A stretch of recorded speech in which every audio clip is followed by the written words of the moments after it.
is going on, Nation? How are you guys doing? Welcome back to the channel. So we're gonna be doing a WWE reaction today. You know, I haven't done one in about a couple of days, and you know, I bet it's about time to come back to it. You know, WWE is my passion.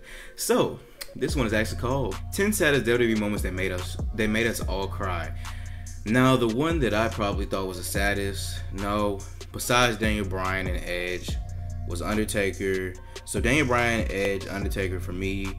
Shawn Michaels retiring was a little bit sad for me, but I knew that he wasn't retiring because of injuries. He was retiring because he wanted a break from it. He can easily come back if he wanted to, you know. But you know, Daniel Bryan and Edge was kind of like they had to retire, they forced to retire, so it really did suck ass to me, in my opinion. But let's get into this video. If you haven't, make sure that like button on the video, subscribe to the channel. Let's get to 10 down subscribers. You guys are supporting 100%. We hit 9K, like I believe yesterday. So that's pretty cool. But yeah, let's get into the video.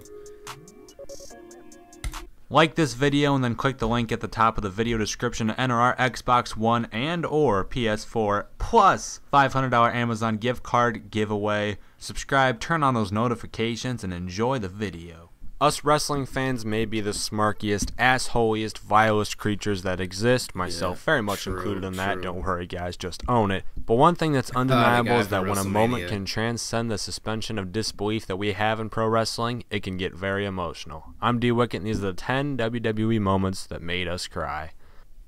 Number 10, Edge's retirement. Many entries on this list are a culmination of long stories, some of them even lasting for years, but sometimes a random occurrence can strike you even worse. And that's what made Edge's retirement after successfully defending his World Heavyweight Championship at WrestleMania 27 so devastating. It happened like an RKO out of nowhere. Watch this, look at oh! Why they gotta make something sad into something funny, bro? Oh my god. One day he's spearing everyone, being tall and smiling with his 64,000 teeth, and the next day he's gone forever, never going to wrestle again, see ya, bye. There's nothing that can change it either. It wasn't a Mick Foley retirement that just happened for the hell of it and could be reversed 6 times. Edge's neck has been medically classified as severely fucked, and there's no chance in hell we'll ever get to see his return. I mean, at least we have his podcast. I actually watched that.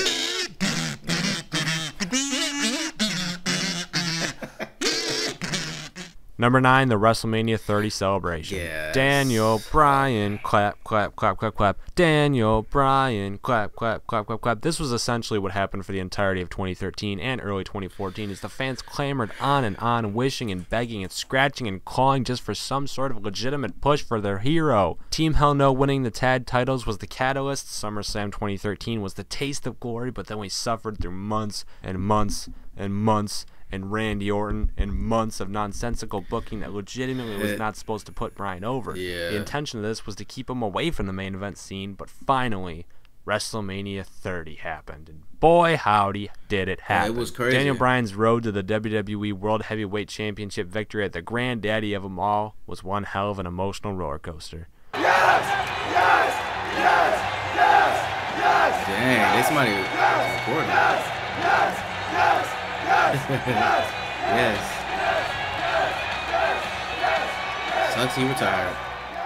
Number 8, Daniel Bryan's retirement. Oh, all good things die. Just a month after finally winning, Bryan was forced to relinquish his belt due to head injuries. Fans waited and waited and waited and had to deal with Roman Reigns as the big replacement, which they absolutely hated, by the way. Not sure if you could tell by his reactions on Raw. Finally, he came back and lost halfway through the Royal Rumble. Literally, what? Then he went for and won the IC title at the following year's WrestleMania. Okay, that's something, the WWE fans said. But then he relinquished that belt, and the following year he came out on Raw and had to announce his official retirement. Oh my. Hearing that not even 2 years after our hero had finally reached the mountaintop that he was never going to wrestle for WWE again, it was heartbreaking.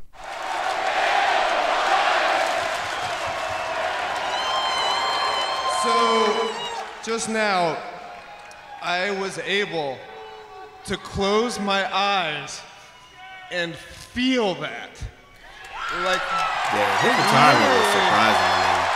I know he had a lot of injuries. So. In a way that I've never gotten to feel it before, because when we're here, we always have to keep our eyes open.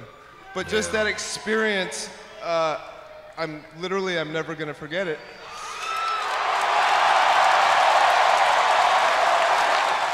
Number 7, Shawn Michaels' last ride. WrestleMania 25 may have been the better match, but WrestleMania 26 had the bigger moment. Shawn Michaels' career being put to rest was downright painful for such a legend of the business to hang up his head at what could have been considered the best years of his career. Damn impressive for a guy in his 40s at the time to still be in peak condition, but he was, and damn it, he was still fantastic and could easily still wrestle even today if he wanted. Yeah, I mentioned that in the beginning. Put him and his career down with a tombstone for the 1, 2, 3.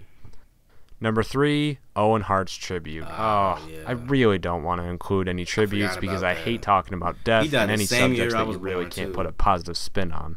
Why am I doing this video again? That being said, I'll keep quick. Owen Hart infamously fell from the rafters over 70 feet down at Over the Edge 1999, and on the following Raw, WWE production did what they do best and gave Hart one hell of a tribute show. One fitting for the King of Hearts. Ladies and gentlemen, all I can say about Owen Hart is I hope that I can be as good a man as him so that I can see him again someday. JR, I learned a valuable lesson from Owen Hart just last night. I went up to the ring and I held Owen in my hands and his head, and I knew right at that moment that if Owen could have one more thing, he would want one more day to be able to tell his wife and his kids how much he loved them. And I realized, don't ever leave home without telling the people you love what you think of them. No doubt about it. We loved Owen Hart, and we love his family, and we'll always miss him. Last night, a tragic accident took the life of Owen Hart. He was 34. That's so sad. There are no words that can express the profound sorrow felt today by so many of us who knew and loved this very special human being. Fans throughout the world shared a small portion of Owen's life through his various ring personas, but to know Owen Hart, the human being, was pure joy. Owen loved this business and loved to entertain both in it and out of the ring. He was a consummate performer and a legendary prankster. In the extended family of professional wrestlers, respect does not come easily and is not taken lightly. Owen Hart had that respect. He was more than just one of the boys. Owen Hart was a friend and a brother to all. Our locker room and our lives will never ever be the same again. Number 5, the WrestleMania 20 celebration. If you thought Daniel Bryan's post-match celebration at WrestleMania ending in a 0 was triumphant, you should have seen the one from a decade earlier, clearly used as the template for the goat-faced heroes. The celebration of Eddie Guerrero and Chris Benoit, who both would walk out of Madison Square Garden that night as world champions, Eddie as WWE and Chris as world heavyweight respectively. Boy, did WWE do a hell of a job making it hard for anyone want to actually leave the arena. These were two guys, two incredibly gifted athletes, one with the charisma that could rival The Rock, and one with the technical prowess that could rival Bret Hart. But both of them were seen as undersized mid-carders for years in WCW and even for a while in WWE. Them standing on top of the world, the two best friends in the middle of the raining confetti and with all the cheers in the world. Damn, what a moment. Number 4, Eddie Guerrero's tribute. Yeah. Damn it, why do all good things come to an end? Only a year and a half after celebrating with his best friend in what was probably the happiest night of his life, Eddie Guerrero's body would be found dead inside of a hotel. It's the ultimate shame, as there's just about no wrestler who's ever been able to connect with a crowd on such a personal level since Eddie, and I do include The Rock when I say that. WWE, just like they did with Owen, gave the man exactly what he deserved. A fitting tribute for the man who lied, cheated, and stole his way into our hearts.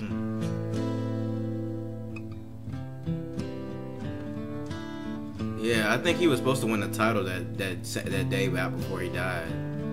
I was on that like pay-per-view or something, so I was like, damn. Number 3, the reunion. No, not the one between DX that had Hornswoggle, although he does usually bring me to tears as well. This reunion took place between Randy Savage and Miss Elizabeth. They're probably the most beloved couple in wrestling history. Oh, fuck off, both of you, please. So when at WrestleMania 7, when the two reunited after Savage was forced into retirement, it was pretty huge. Not being a fan of wrestling in the golden age, but even I can see just how much this moment meant to the fans.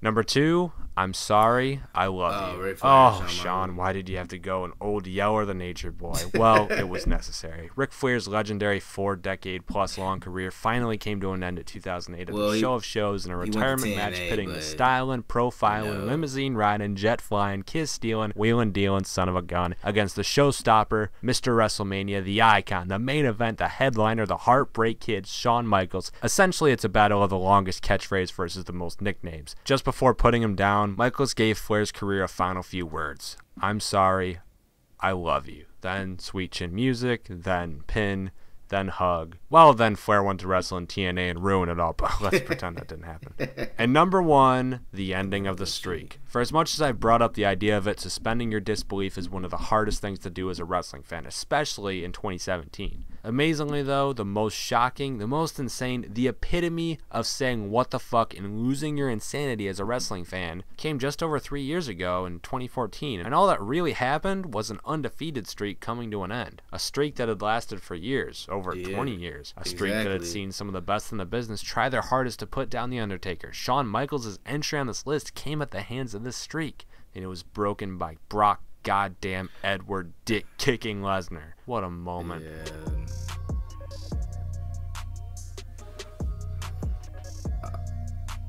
Okay, so I actually wanted to talk about something that is really crazy. You guys are probably gonna be like, what the fuck? So Eddie Guerrero died November 13th, right? November 13th,